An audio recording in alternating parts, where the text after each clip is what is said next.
Assalamu alaikum wa rahmatullahi wa barakatuh. Que la paix, la miséricorde et la bénédiction d'Allah soient sur vous, chers frères et sœurs. Je suis très honoré d'être ici ce soir, dans cette salle où l'on sent la fraternité et le respect mutuel. Mon nom est Amir Ibn Karim. Je suis un jeune musulman passionné par le dialogue entre les religions et profondément touché par les souffrances de notre monde. J'adresse tout d'abord mes salutations et mon profond respect au Dr Zakir Naik, que beaucoup d'entre nous admirent pour sa science et son engagement pour la vérité. Cher docteur, ma question ce soir, inspirée du thème de notre rencontre, est la suivante. Quel est le signe que la victoire de la Palestine est proche? Et que nous enseigne le Coran sur cette épreuve vécue par nos frères et sœurs palestiniens? Je vous remercie, docteur, de bien vouloir nous éclairer, et je remercie également notre public composé de musulmans et de chrétiens pour leur présence et leur ouverture d'esprit. Bismillah ar-Rahmani ar-Rahim. Au nom d'Allah, le tout miséricordieux, le très miséricordieux. Mon cher frère Amir, je te remercie pour ta belle question, pleine de sensibilité et d'espoir. Mes frères et sœurs, musulmans et chrétiens présents ici, nous parlons aujourd'hui d'un sujet qui touche le cœur de l'humanité, la souffrance du peuple palestinien, et le signe de leur victoire promise par Allah. Beaucoup de gens pensent que la victoire signifie uniquement la reprise d'un territoire ou la défaite d'un ennemi. Mais en vérité, la victoire, dans le Coran, commence par la foi, la patience et la justice. Allah dit dans le noble Coran, « Ne faiblissez pas et ne vous attristez pas, car c'est vous qui serez les supérieurs si vous êtes croyants. » Sourate Al-Imran, 3, 139. Ce verset fut révélé après la bataille d'Uhud, lorsque les musulmans avaient subi des pertes douloureuses. Mais Allah leur rappela que la véritable victoire n'est pas immédiate, elle est une promesse pour ceux qui gardent la foi, même dans la difficulté. Ainsi, mes frères et sœurs, la Palestine connaîtra la victoire lorsque les cœurs seront unis dans la foi, et lorsque les croyants refuseront la désunion et la corruption morale. Le prophète a dit, « Sache que la victoire vient avec la patience, que le soulagement vient après l'épreuve, et que la facilité vient après la difficulté. » Ce hadith est une lumière pour tous les peuples opprimés, et en particulier pour la Palestine. J'aimerais aussi rappeler, devant nos amis chrétiens ici présents, que l'islam ne s'oppose pas au christianisme. Le Coran parle de Isa ibn Maryam avec un respect immense. Allah dit, « Et nous avons fait de Jésus, fils de Marie, un signe pour les mondes. » Sourate Al-Anbiya, 21, 91. Jésus, paix sur lui, fut un signe de patience, d'amour et de vérité. Et tout comme Jésus a été persécuté avant que Dieu ne l'élève, le peuple palestinien traverse lui aussi une épreuve avant d'être élevé par la justice divine. Dans les deux traditions islamiques et chrétiennes, la justice de Dieu finit toujours par triompher. Ainsi, le signe que la victoire de la Palestine est proche, c'est d'abord le réveil spirituel que nous observons chez les croyants à travers le monde. Un retour à la prière, à la solidarité, à la conscience de Dieu. Beaucoup de gens me demandent, « Dr Zakir, les hadiths parlent-ils d'un signe particulier concernant la Palestine ?»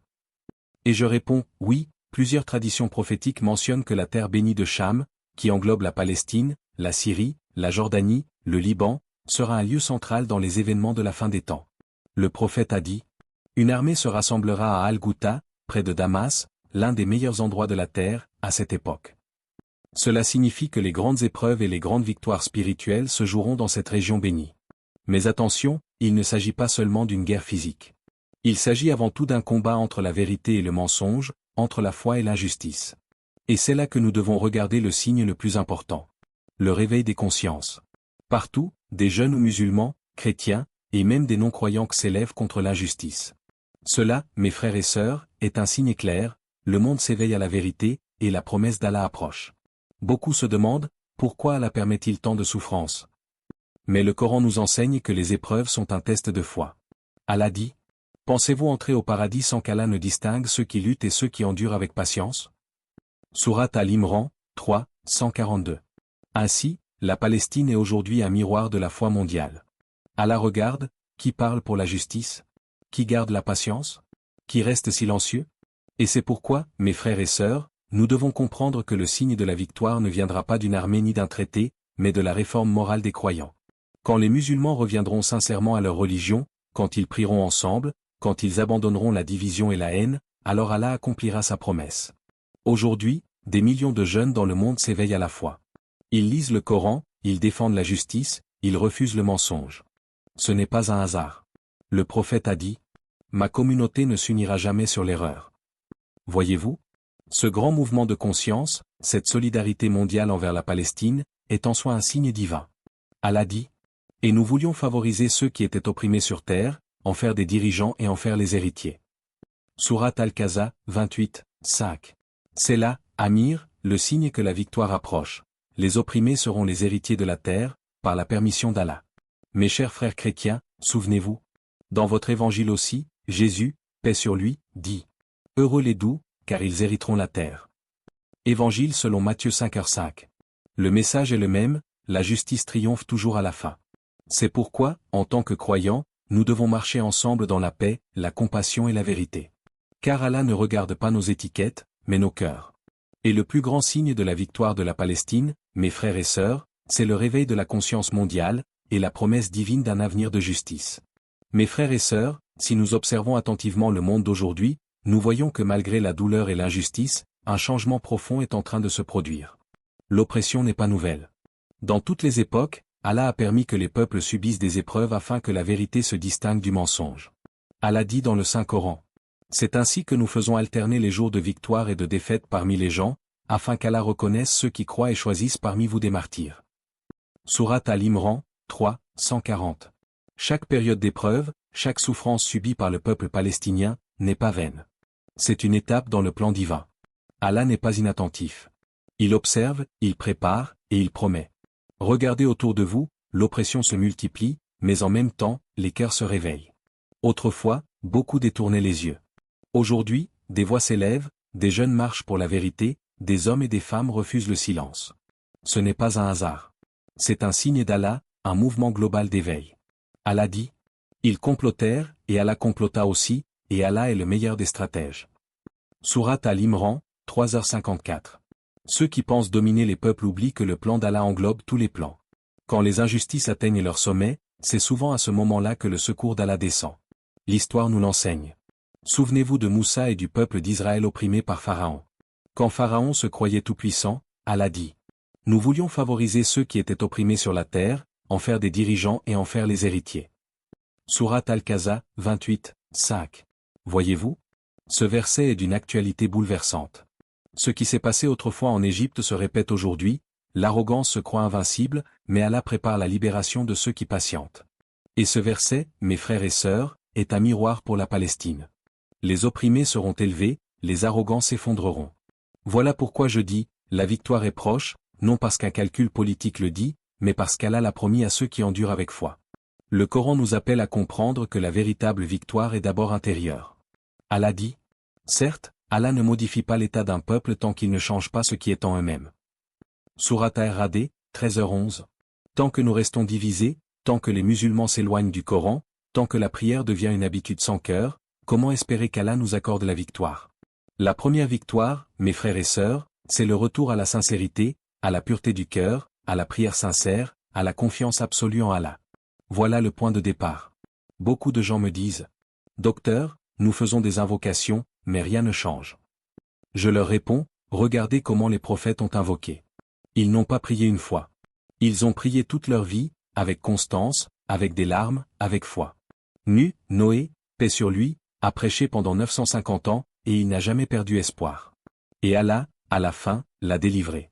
Alors, pourquoi perdrions-nous patience après quelques années d'épreuve? Allah teste la sincérité de notre foi avant d'accorder la victoire. Le prophète a dit, « Celui qui veut qu'Allah exauce sa prière lorsqu'il est dans la détresse, qu'il invoque Allah souvent dans les moments d'aisance. » Cela signifie que la victoire ne vient pas seulement des cris de détresse, mais des cœurs qui restent fidèles à Allah même quand tout semble aller bien. C'est cette constance que la Oumma doit retrouver. Et quand ce lien sincère avec Allah se renforce, la promesse divine se réalise, souvent au moment où personne ne s'y attend. Regardez le monde, la Palestine, la Syrie, le Yémen, le Cachemire. Ces blessures nous rappellent notre responsabilité collective. Il ne suffit pas de dire nous soutenons, il faut agir dans la droiture, éduquer nos enfants dans la foi, purifier nos cœurs de la haine, aimer la vérité, défendre l'innocent, même s'il n'est pas de notre religion. Le prophète Mohammed a dit « Aidez votre frère, qu'il soit injuste ou opprimé. » Les compagnons demandèrent, au messager d'Allah, nous comprenons comment aider celui qui est opprimé, mais comment aider celui qui est injuste? Il répondit, en l'empêchant de commettre l'injustice. Ce hadith est d'une portée universelle. Il s'adresse à toute l'humanité. Aider l'injuste, c'est lui rappeler la vérité, l'inviter à cesser le mal. Et c'est là une mission commune à tous les croyants, qu'ils soient musulmans ou chrétiens. Car en vérité, le Coran et l'Évangile partagent une racine spirituelle, la défense du faible et la justice. Dans le Coran, Allah ordonne. Ô vous qui croyez! Soyez fermes dans l'équité, témoins d'Allah, même contre vous-même, vos parents ou vos proches. Sourate An-Nisa, 4, 135. Et dans la Bible, il est dit. Malheur à ceux qui déclarent juste le coupable et coupable l'innocent. Ésaïe 5h23. Ces paroles se rejoignent. Elles rappellent que la foi authentique ne peut jamais coexister avec l'injustice. Voilà pourquoi l'oppression en Palestine ne peut durer, elle va à l'encontre des lois divines. Toute injustice a une fin. Elle peut durer des années, mais elle finit toujours par s'écrouler. Et quand la justice d'Allah se manifeste, elle le fait d'une manière que les puissants ne comprennent pas. Le Coran nous raconte que Pharaon a été détruit non par une armée, mais par l'eau. Karun, le riche orgueilleux, a été englouti par la terre. Nimrod, qui se croyait immortel, a été détruit par une simple créature, une mouche. Voyez comme Allah agit. Les oppresseurs ne sont jamais invincibles. Leur chute vient souvent d'une cause minime, inattendue, parce qu'Allah veut montrer que la puissance lui appartient seule. À Allah appartient l'honneur, ainsi qu'à son messager et aux croyants. Sourate Al-Munafiqun, 63, 8. Aujourd'hui, la victoire de la Palestine se prépare peut-être en silence. Dans les cœurs, dans les consciences, dans les prières de millions d'âmes qui pleurent devant Allah chaque nuit. Peut-être qu'un enfant qui lit le Coran à Gaza, une mère qui patiente dans la douleur, un jeune qui refuse la haine, sont en train de poser les pierres de cette victoire. Parce qu'Allah choisit parfois les plus humbles pour accomplir les plus grandes choses. Le prophète a dit, « Beaucoup de gens négligés sur terre, poussiéreux, s'ils jurent par Allah, Allah exauce leur serment. » Les humbles, les sincères, sont souvent les instruments de la victoire divine. Et c'est pourquoi je dis à notre jeunesse, ne perdez pas espoir. La victoire d'Allah ne se mesure pas par les statistiques ni par les armes, mais par la foi qui s'ancre et l'unité qui renaît. Revenons au Coran, unissons nos voix, nos prières, nos cœurs. Soutenons la vérité, même si elle est contre nos intérêts. Car c'est ainsi que les peuples changent, que les nations se relèvent, et que les promesses d'Allah se réalisent. Le monde est en train d'assister à un tournant spirituel. De plus en plus de gens redécouvrent le message du monothéisme, la pureté du tawhid. Des chrétiens sincères, des chercheurs de vérité, se rapprochent de l'islam, non pas par contrainte, mais par la lumière du message coranique. Et cela aussi, mes frères et sœurs, est un signe. Le cœur de l'humanité cherche la justice et la paix que seul Allah peut offrir. Dans la sourate As-Saf, Allah dit, « C'est lui qui a envoyé son messager avec la guidée et la religion de vérité pour la faire triompher sur toute autre religion, même si les polythéistes détestent cela. » Sourate As-Saf, 61, 9. Le mot triompher ici ne parle pas d'un triomphe de domination, mais d'un triomphe de la vérité. C'est ce triomphe que nous voyons déjà. Malgré la propagande, les mensonges, les censures, la vérité émerge, les consciences s'ouvrent, et les cœurs se tournent vers Allah. Alors, lorsque vous voyez la souffrance du peuple palestinien, ne pensez pas qu'Allah les a oubliés. Au contraire, il les a choisis pour être le miroir de notre foi. Et il nous teste, nous aussi, allons-nous les oublier? Allons-nous rester indifférents? Ou bien allons-nous prier, agir, parler, éduquer, unir? Ce choix-là déterminera qui fait partie des véritables croyants. Car la victoire n'est pas seulement pour un peuple, mais pour tous ceux qui se tiennent du côté de la vérité. Quelle soirée bénie, mes chers frères et sœurs. Ce que nous venons d'entendre touche profondément le cœur. Cher professeur, cher docteur Zakir Nek, je tiens à vous dire merci. Merci de nous avoir éclairés, non seulement sur la situation de la Palestine, mais aussi sur la nature même de la victoire selon le Coran. Vous nous avez rappelé que la vraie victoire commence dans le cœur, qu'elle naît de la foi, de la patience et de la justice. Vous nous avez rappelé aussi que chaque épreuve porte un sens, que chaque larme versée dans la sincérité peut devenir une lumière dans la balance d'Allah. Et en vous écoutant, j'ai compris que le signe que la victoire approche, ce n'est pas seulement une prophétie, mais une invitation à agir, à se réformer, à revenir à Allah. Car si la Palestine souffre, c'est l'humanité entière qui est appelée à se réveiller. J'ai vu, ce soir, des chrétiens émus, des musulmans inspirés, des cœurs unis dans la prière silencieuse. Et je crois sincèrement, docteur, que ce dialogue est déjà une victoire. Une victoire sur l'ignorance, une victoire sur la peur, une victoire sur la haine. Cher docteur, qu'Allah te bénisse. Que Allah te bénisse, cher professeur docteur Zakir Nek. Tu as parlé avec sagesse, avec compassion, avec la force de la foi. Et je prie Allah qu'il te récompense pour tout ce que tu fais pour éclairer les cœurs. Qu'il te garde en santé, qu'il t'accorde sa protection, et qu'il te permette de continuer à être une lumière pour cette Oumma et pour l'humanité tout entière. Mon cher frère Amir, que Dieu te récompense abondamment, toi et tous ceux qui, comme toi, cherchent la vérité avec sincérité. Tes paroles sont pleines de douceur et d'humilité. C'est exactement cet esprit que le Coran nous invite à cultiver, le respect, l'écoute et la fraternité. Tu as posé ta question avec le cœur d'un croyant, et c'est avec ce même cœur que j'ai tenté d'y répondre. Et je prie Allah qu'il fasse de cette rencontre un bien pour tous ceux qui nous écoutent, ici ou derrière leurs écrans. Car la foi ne se limite pas à une salle ou à une conférence, elle se propage par les cœurs sincères, par les gestes de bonté, par la vérité dite avec respect. Nous vivons une époque où les médias divisent, où les idéologies séparent, mais le message d'Allah unit. Ce soir, musulmans et chrétiens se sont assis côte à côte, non pour débattre avec colère, mais pour réfléchir ensemble à la justice, à la paix et à l'amour du Créateur. C'est cela, mes frères et sœurs, le véritable pont de foi. Et j'espère, Inès Achal, que cette chaîne continuera à porter ce nom dans son sens le plus noble. Avant de nous quitter, permettez-moi de rappeler une chose simple mais essentielle. La victoire ne vient pas par le nombre, ni par la puissance. Elle vient par la sincérité du cœur et la vérité de la parole.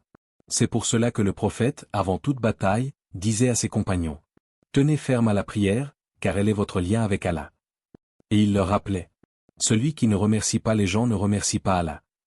Alors, je vous remercie, vous tous, ici présents, et tous ceux qui nous suivent depuis leur foyer.